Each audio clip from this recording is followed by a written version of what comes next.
리걸마인드 연구소입니다. 1948년 5월 10일 우리의 선조인 한반도 주민들이 선거를 했습니다. 그래서 이 50선거로 재헌의회를 구성했습니다.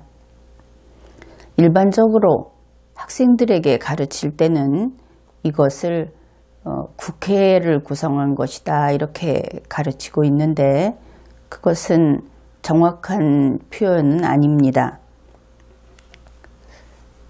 이렇게 구성된 재헌의회에서 헌법을 제정했습니다. 그리고 1948년 7월 17일 헌법이 제정됨으로써 한반도에 현대적인 국가를 세우는 일이 가능해진 것입니다. 이렇게 보았을 때 재헌의회를 만들었던 그것을 창출했던 1948년 5월 12일의 선거, 그것은 대한민국의 싹이었다. 이렇게 이야기를 할 수 있습니다. 물론 그 당시에는 역사의식이 제대로 바로 잡히지도 않았고 또 저마다 다양한 이념이 격돌하고 있던 그런 시기여서 한반도 주민 모두가 그 선거에 참가하지는 못했습니다. 그러나 그것을 그 당시의 역사의 주인이었던 그들의 판단을 우리가 지금 나무라하기는 어렵죠. 우리의 인식으로 보았을 때 한반도 주민 모두는 누구는 친일파요, 누구는 공산주의자요, 누구는 애국자요 할 것이 전혀 없었습니다. 모두 고생했지요. 그리고 모두 내일을 위해서 이렇게 기쁜 일을 할 때 다 참가했더라면 얼마나 좋았을까 그런 생각을 합니다. 그러나 그 당시에 그 당시의 역사의 주인공들은 친일파였다 하는 사람들을 선거에 참가하지 못하게 했습니다. 그러면 그 후대에 이르러 우리의 대에 이르러 우리는 그들을 어떻게 평가할 것인가? 그래서 이렇게 생각을 해보았습니다. 1948년 한반도 주민 가운데 50선거에 참가한 사람들 그리고 50선거에 실제로 참가하지는 못했지만 참가하고 싶어 했던 사람들 그들 모두를 우리 모두가 존중해야 할 건국의 어버이라고 부르는 것이 마땅하다 하는 것입니다. 1948년 7월 17일 건국 헌법이 제정 공포되었습니다. 헌법은 대한민국이라는 국가를 세우라고 명령했고 그래서 대한민국이 건국되었습니다. 대한민국에는 3개의 통치기관이 있습니다. 입법정부, 집행정부, 사법정부 이렇게 3개가 있습니다. 우리가 잘 알고 있는 바 국회, 정부, 법원 이러한 것이지요. 여기에서 한 가지 더 확인하고 넘어가기로 하겠습니다. 여러분들은 국회의장, 대통령, 대법원장 이들이 모두 3개 통치기관의 대표다, 수장이다 이렇게 알고 있을지도 모르겠습니다. 그래서 그 부분을 확인해 보고자 하는 겁니다. 헌법의 법문을 그대로 확인하면 다음과 같은 내용이 정리가 됩니다. 대통령은 정부의 수반이라고 규정합니다. 따라서 대통령이 집행정부인 정부의 대장인 것은 확실합니다. 최고 우두머리를 아이들은 대장이라고 부르죠. 법원의 경우에는 최고 법원의 장이 대법원장이라고 헌법에서 규정합니다. 그래서 대법원장이 사법정부인 법원의 대장인 것도 확실합니다. 그런데 헌법은 국회에는 의장이라고 규정하고 있습니다. 국회의장이라고 규정하고 있지도 않습니다. 원래 국회는 그러한 조직이기도 합니다. 그래서 국회의장은 국회의 대장이 아닙니다. 이것을 이번 기회에 제대로 알아두기로 합시다. 그러면 입법정부인 국회에는 누가 거기에 가장 중요한 주인공, 구성원인가? 그것은 국회의원입니다. 그런데 이 입법정부도 정부이기 때문에 정부를 운용하는데 여러 가지 역할을 담당하는 공무원들이 같이 일하고 있습니다. 사법정부인 법원은 역시 그 주인공은 법관입니다. 이 법원에도 그 법원의 행정 업무를 담당하는 공무원들이 근무하고 있습니다. 법원도 정부이니까 동일하지요. 집행정부인 정부는 정부의 주인공은 국무위원, 그리고 이 국무위원하고 상당 부분 겹치는 행정각부, 이러한 것들이 그 주된 기관입니다. 거기에 있는 공무원들이 주인공인 것이지요. 그리고 이 행정각부라든지 국무위원, 이런 큰 기관들에 연계돼서 전국에 다 그 망처럼 퍼져 있는 공무원 조직이 연결되어 있습니다. 그렇기 때문에 정부에 있어서는 특히 공무원이 아주 중추적인 조직이다, 이렇게 이야기하는 것이 타당합니다. 가령 전쟁을 생각해 봅시다. 그러면 전쟁을 수행하는 그 인력들, 그 수행하는 자, 그것을 담당하는 조직이 무엇인고 하면 그것은 군대입니다. 마찬가지로 이 행정을 수행하는 그 조직, 그것을 움직이는 인력이 공무원인 것이지요. 그래서 행정력이 커지려고 하면은 공무원의 능력이 우수하고, 공무원이 성실하고, 그리고 공무원의 사기가 높아야 합니다. 군대만 사기가 중요한 것이 아니라 공무원의 사기, 이것이 군인과 똑같이 중요하다 하는 것입니다. 그러면 공무원은 누구를 위해서 누구에게 봉사하고 누구에게 복종하는가? 공무원은 국민 한 명 한 명에게, 가령 구청에 있는 공무원이면 그 구청에 있는 국가공무원을 생각해 봅시다. 구청에 있는 국가공무원이 그 구청에 있는 누구를 위해서 봉사하는가? 이것도 헌법에서 규정하고 있습니다. 헌법 제7조 제1항입니다. 공무원은 국민 전체에 대한 봉사자이며 국민에 대하여 책임을 진다. 따라서 공무원은 국민 A씨에게 봉사하는 것이 아니고 국민에게 봉사하는데 국민 가운데 A씨에게 봉사한 구체적인 행위를 하게 되는 것 뿐입니다. 이 두 가지를 잘 구분해 두어야 하겠습니다.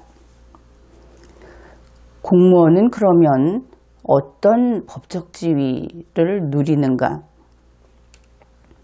헌법이 공무원의 신분과 정치적 중립성을 법률로 보장하라고 명령했습니다. 이것을 법률유보라고 하는데 헌법 제7조 제2항에 그것을 규정하고 있습니다. 공무원의 신분과 정치적 중립성은 법률이 정하는 바에 의하여 보장된다. 물론 법률이 어떻게 정하느냐에 따라서 그 수준은 차이가 있을 수 있습니다. 그러나 헌법이 법률에 유보한 바에는 이것이 아예 없는 것처럼 되어버릴 수는 없겠죠. 헌법의 뜻을 존중한다고 했을 때, 그 명령에 따른다고 했을 때 아마 아주 충실하게 보장을 해야 할 것입니다. 그래서 이 헌법에 따라 제정된 국가공무원법을 보면은 거기에서 또 다음과 같은 내용을 규정하고 있습니다. 국가공무원법 제1조에서 목적을 밝히고 있는데 그 중에 일부만 소개하겠습니다. 이 법은 국가공무원에게 국민 전체의 봉사자로서 행정의 민주적이며 능률적인 운영을 기하게 하는 것을 목적으로 한다.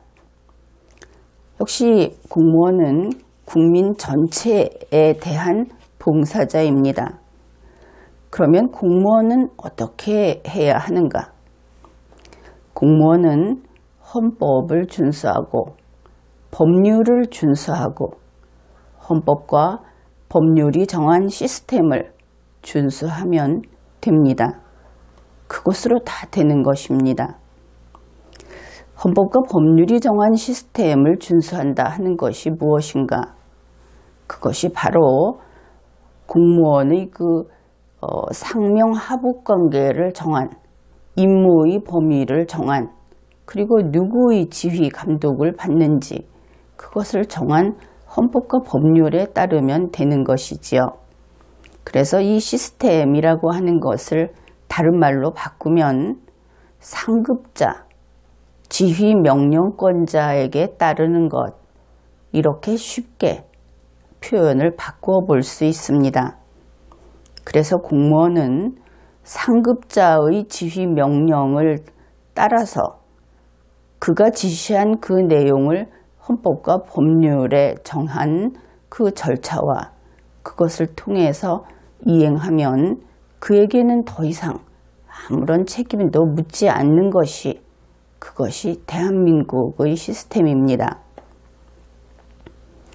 그런데 현재 문재인 청와대 대통령은 대한민국의 공무원 집단에게 비유하자면 총알을 난사하고 있습니다. 간혹 뉴스를 보면 특정 그룹을 지목해서 즉결 처분도 하고 있습니다. 이렇게 이야기를 하고 보니 참으로 끔찍한 일이죠. 사실 그렇습니다. 질서 있는 국가에서 현재 일어나고 있는 일들은 그야말로 끔찍한 일들입니다. 한간에서 이야기되는 그러한 표현으로 지금의 상황을 한번 소개해 보겠습니다. 문재인 청와대 대통령은 공무원 집단, 그러니까 대한민국의 모든 공무원이 그 대상이 되는 겁니다. 그들에게 이렇게 이야기합니다. 너희들은 박근혜 공무원이지 내 공무원이 아니야. 너희들은 이명박 공무원이지 내 공무원이 아니야. 이런 대한민국 헌법과 법률을 안다면 할 수 없는 이야기가 나오고 있다 하는 것입니다. 이러한 행태가 무엇인가? 그것은 인류 역사를 돌이켜 보았을 때 군주시대의 폭군이나 했던 그러한 폐악질을 저지르고 있는 것이다. 그렇게 이야기할 수 있겠습니다. 그러면 이 공무원들이 어느 장단의 춤을 추어야 하는가? 어떻게 하면 안전할 것인가? 그들의 입장을 그리고 그들을 대하는 문재인 청와대 대통령의 태도를 확인해 보기로 하겠습니다. 가령 어떤 공무원이 그동안에 임무 수행을 했습니다. 그것을 숫자로 표현할 수 있다고 합시다. 1부터 10까지 눈금이 표시된 자에 그 성과를 기록할 수 있다고 생각을 해봅시다. 공무원 A를 부릅니다. 당신은 얼만큼이나 일을 했나 하고 물었습니다. 공무원 A가 저는 10 가운데 5만큼 일을 했습니다. 그렇게 이야기하니까 문재인 청와대 대통령은 어떻게 이야기를 하느냐. 5는 4보다 크다. 그러니 너는 직권 남용을 한 것이다. 이렇게 이야기를 하는 겁니다. 그래서 이번에는 공무원 B가 왔습니다. 불려 나온 것이죠. 너는 얼만큼 일을 했느냐? 공무원 B는 10 가운데 9만큼 했습니다. 이렇게 이야기를 합니다. 그러면 10 가운데 5만큼 일을 한 사람보다 10 가운데 9만큼 일을 한 사람은 많이 했다 이렇게 생각할 수 있겠죠. 그러나 현재의 판단 기준은 그런 식으로 어떤 기준이 정해져 있지 않습니다. 문재인 청와대 대통령은 이럴 때 이렇게 이야기를 합니다. 9는 10보다 적다. 그러니 너는 직무유기를 한 것이다. 이런 세상에서는 공무원이 정말 공무원 노릇할 수 없겠죠.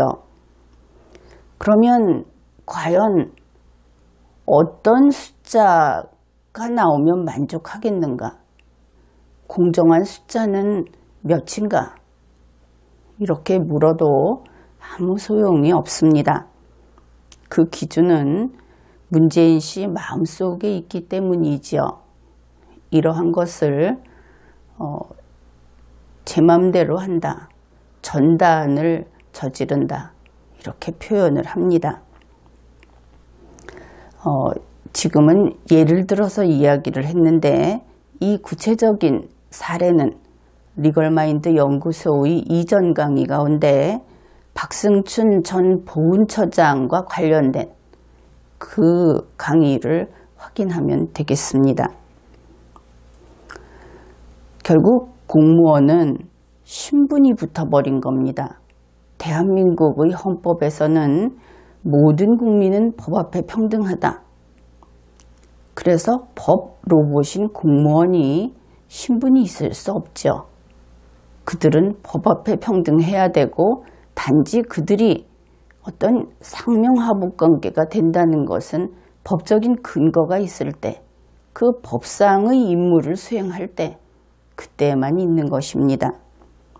그런데 현재 대한민국의 공무원들은 이명박 대통령 재임기의 공무원이었던 사람들, 박근혜 대통령 재임기의 공무원이었던 사람들, 이들에게는 특정 신분이 붙었습니다.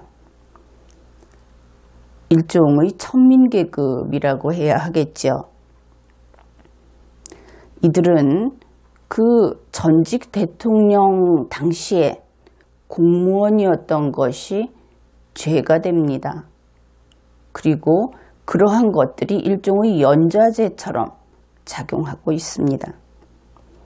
그래서 이러한 천민계급의 공무원들은 사실은 그 숫자가 절대 다수입니다. 지금까지 바뀐 공무원 해봤자 그 공무원 그룹 전체에서는 그 비율이 얼마 되지 않겠죠.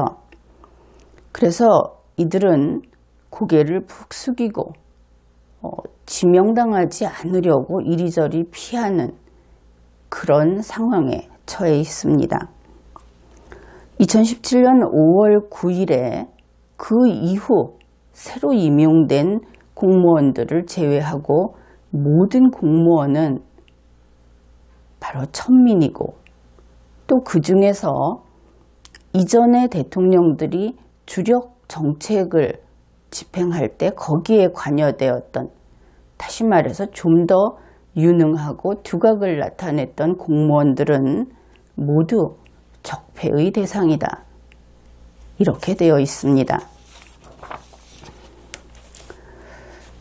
이러한 점에서 지금까지 이야기했던 이러한 상황을 우리가 근거로 판단을 한다면 문재인 청와대 대통령은 영락없이 독재자인 것입니다. 문재인 청와대 대통령은 큰 원을, 운동장만한 원이 있다고 했을 때 그 중에 반이 되었든 3분의 2가 되었든 상관없이 뚝 잘라서 그것이 적폐라고 한다면 적폐청산을 하겠다고 합니다. 그리고 그 나머지를 가지고 새로운 나라를 만들고 싶어 합니다. 그가 지금까지 했던 수차에 걸친 연설에서 항상 밝혔던 것이 새로운 나라, 나라다운 나라, 그런 것이지요. 우리의 대한민국, 우리의 70년 역사를 지니고 있는 이 대한민국, 우리 대한민국 국민은 이 대한민국을 아끼고 자랑스럽게 여기고 있는데, 문재인 청와대 대통령은 나라다운 나라가 없다, 그렇게 이야기를 하고 있습니다. 그 점에서 그와 우리는 엄연히 다르지요. 문재인 청와대 대통령이 만들고자 하는 그 새로운 나라라는 것은 결국 문재인과 촛불 항쟁자들이 꿈꾸는 그런 조직이다, 그렇게 판단이 됩니다. 그리고 문재인 청와대 대통령은 현재 대한민국이 혁명으로 전복된 상태다, 혁명으로 승리한 자들이 점령하고 있는 상태다, 그렇게 공식적으로 발언을 했습니다. 결국 그는 나를 따르거나 나에게 거역하려면 죽거나 그 중에서 하나 택하라고 이야기하는 것이죠. 바로 이와 같은 태도, 이것은 폭력 혁명의 전형적인 캐치프레이즈입니다. 이러한 유형의 리더, 그런 사람들을 독재자라고 하지요. 독재자는 그 통치 방식이 바로 총칼로 위협하고, 또 우리의 헌법은 인정하지 않는 특권으로 지배자의 힘으로 위협하고, 거기에 반대하면 처단하는 그러한 수법을 사용합니다. 이러한 유형의 리더는 사람을 믿지 않습니다. 그리고 선을 위해서 협력해서 어떤 목적지까지 같이 갈 수 있다 하는 것을 부정하는 그런 DNA가 있다고 할 수 있겠습니다.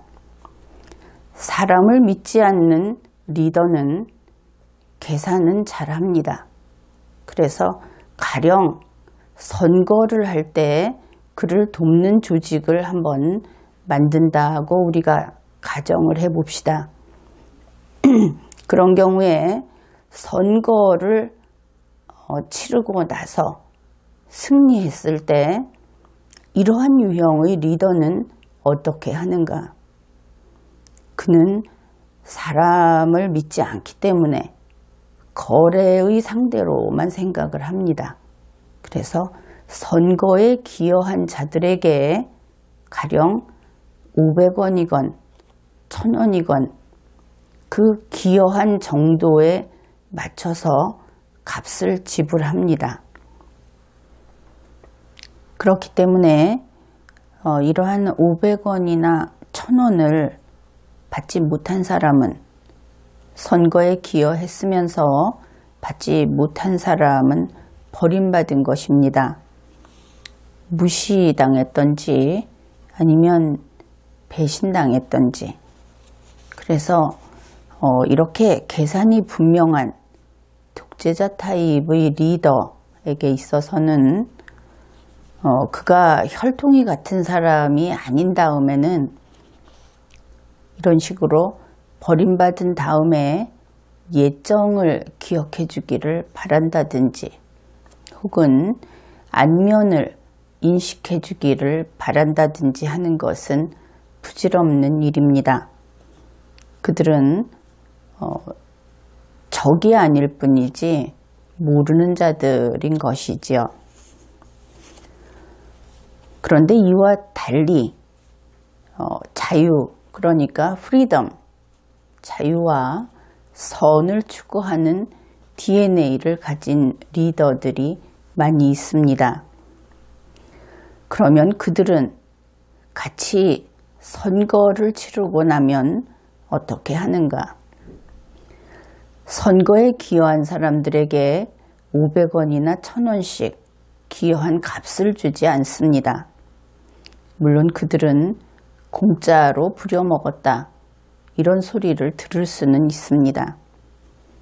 그러나 그 대신에 그러한 리더는 비전을 공유합니다. 그래서 그들은 돈이 아니라, 현물이나 지위가 아니라 리더십으로 그러한 협력을 이루어내는 것이지요. 리더의 유형에 따라 그들의 행태는 이런 식으로 아주 극과 극으로 다른 모습을 보여줍니다. 그런가 하면 독재자 유형의 리더 가운데 집단체제를 선호하는 사람들이 있습니다. 그런데 이런 사람들은 대개 리더십이 변변찮은 경우라고 할 수 있지요. 이러한 집단체제, 그 집단체제에 들어오는 사람들도 그렇고 집단체제를 선호하는 사람들도 그렇고 그러한 부류의 사람들은 대체로 열등감이 강한 편입니다. 이상하게도 열등감은 강하고 거기에 대한 반발심 또한 강하고 그러면서 집단 속에 들어가서 활동해야만 하고 그 계층사회 그런 곳에 들어가야만 안심을 하고 이러한 우리로서는 좀 이해하기 힘든 그런 부류의 사람들인 것입니다. 원래 사람은 다양하니까 그런 사람들도 있는가 보다 하는 것이지요. 그런데 미투 사례에서 보듯이 이러한 집단주의자들 사이에서는 당연히 계층화되고 사람 자체를 계급화합니다.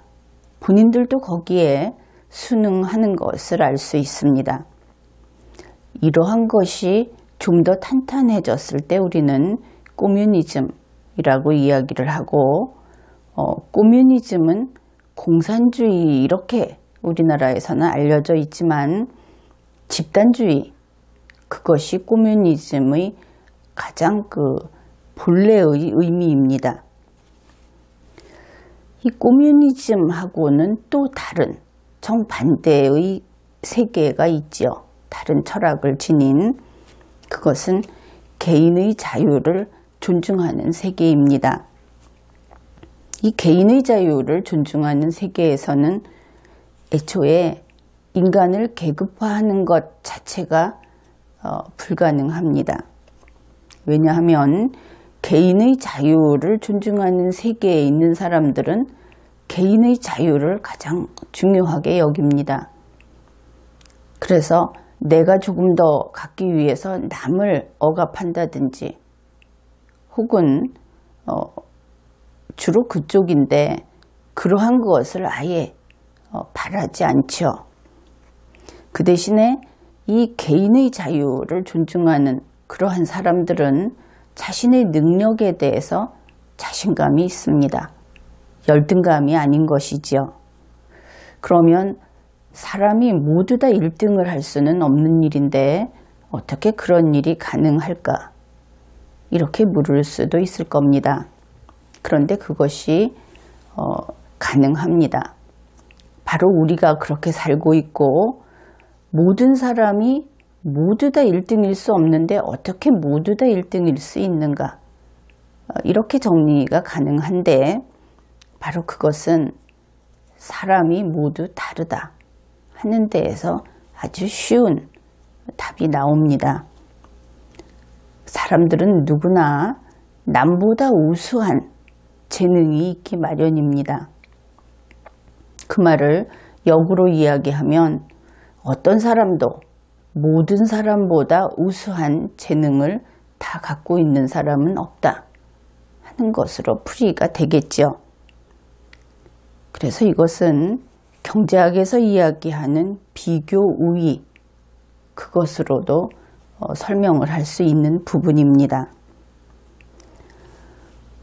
이렇게 이모저모로 조금 살펴보았는데 그러면 문재인 청와대 대통령은 어떤 타입의 리더일까? 앞에서 독재자라고 이야기는 했습니다. 그러나 다시 조금 더 들여다 보았더니 그렇게 우리가 논의하고 살펴본 바에 따르면 역시 그는 독재자의 DNA를 가진 사람으로 보이고 또 거기에다가 꼬뮤니즘, 집단주의를 신봉하는 그것을 좋아하는 그런 사람으로 보인다. 이렇게 정리할 수 있겠습니다. 지난 강의에서 문재인 청와대 대통령이 집단체제 그런 것을 운영하고 있는 것으로 보인다. 밖에서 살펴보면 그렇다 하는 이야기를 했는데 그 경우를 한번 우리가 검토해 보기로 하죠.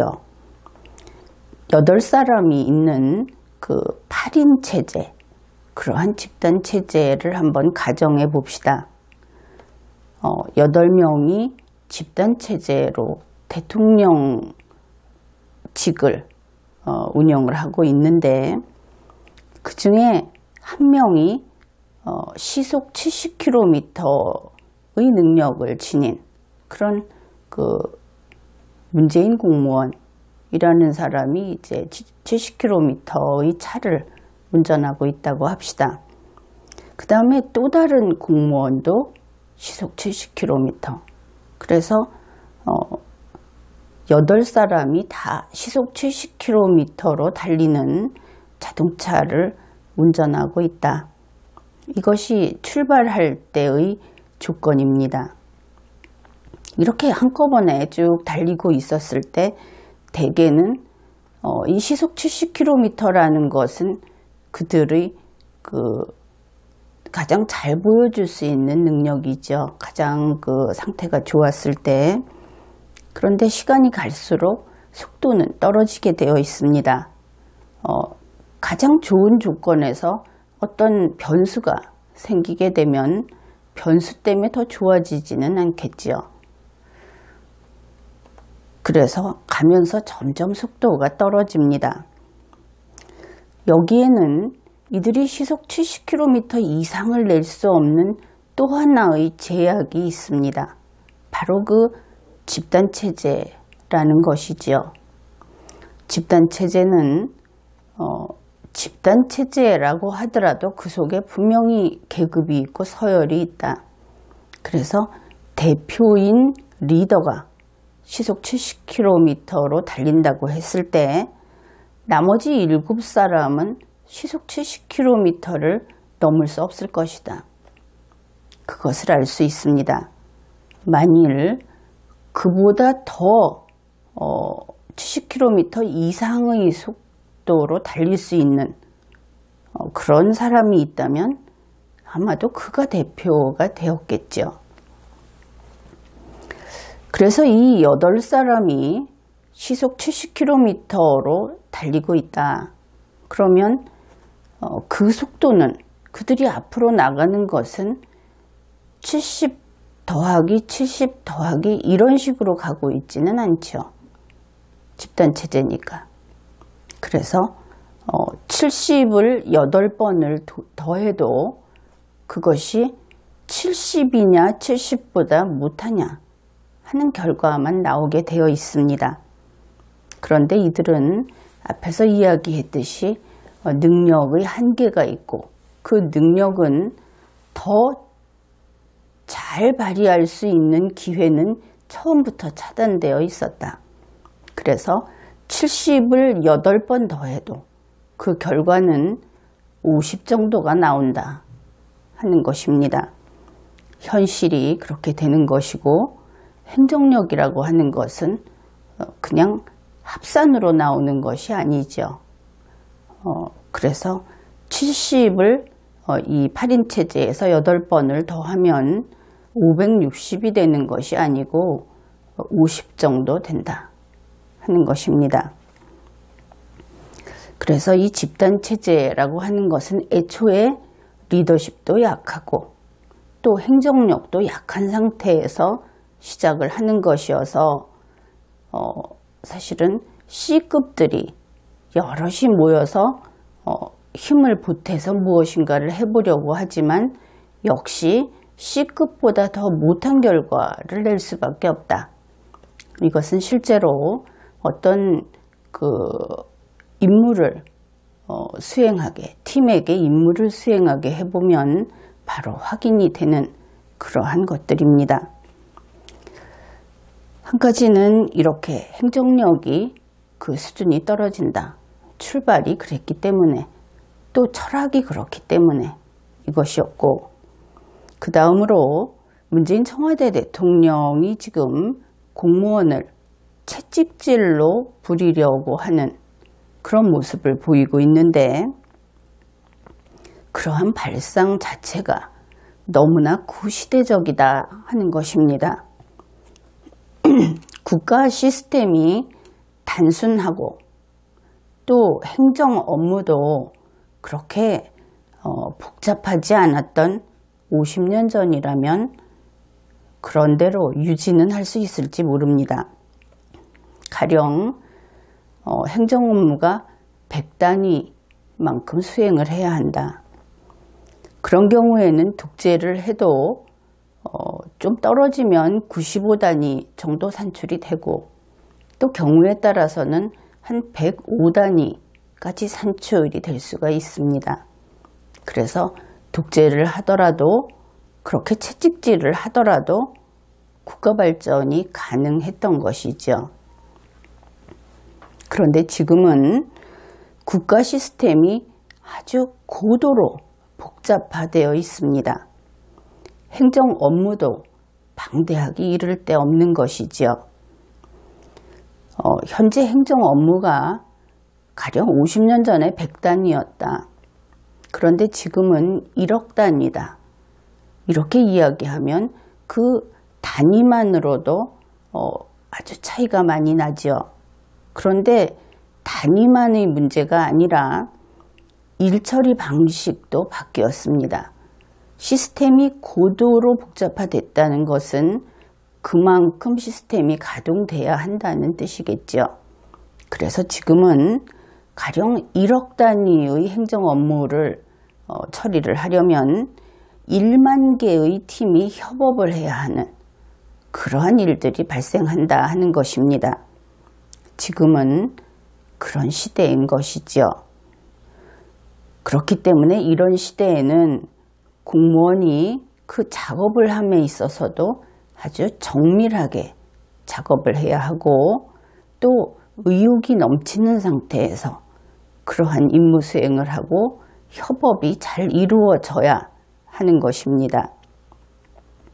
그런데 만일 이 모든 것이 이루어지지 않는다고 하면 어떻게 될 것인가?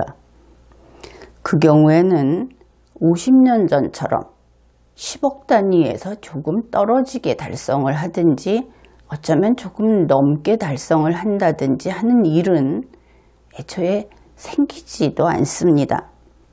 아마도 엄청나게 상황이 나빠져서 1천만 단위까지 추락을 해버리는 일이 생길 겁니다. 이렇게 심한 능률의 저하, 이것으로 행정이 멈춰버리는 것이죠. 행정이 멈춘다 하는 것은 움직이는 기계에서 엔진이 멈추는 것하고 똑같습니다. 그래서 21세기에 문재인 청와대 대통령과 같은 유형의 리더, 그러한 리더는 반드시 실패하고 반드시 무너집니다. 우리 대한민국 국민은 자랑스러운 이 땅의 선조, 건국의 어버이들, 그들의 후예입니다. 우리는 굴복하지 않는 국민이고 우리는 독재를 허용하지 않는 국민입니다. 국민 여러분, 지금 우리가 할 일은 여러분이 헌법을 제대로 아는 일입니다.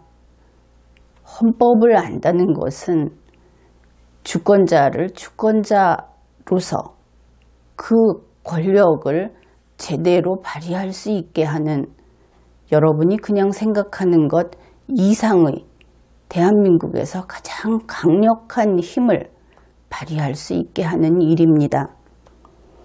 여러분이 헌법을 제대로 알고 문재인 청와대 대통령이나 국회의원들이 이렇게 개헌을 하자고 이야기했을 때 그것은 국민주권주의에 반하는 것이다.